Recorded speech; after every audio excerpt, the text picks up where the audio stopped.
கையில தான் இருக்கு.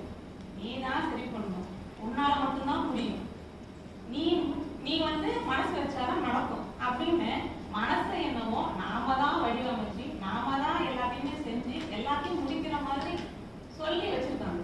இது எல்லாமே டோட்டலா அப்படியே நேர்மாறானது. இப்ப நம்ம புரிஞ்சுக்கிற விஷயம், இப்ப ஒண்ணுமே பண்ணவே முடியாது, இப்படிதான் இருக்கும், அதை ஏற்றுக்கிற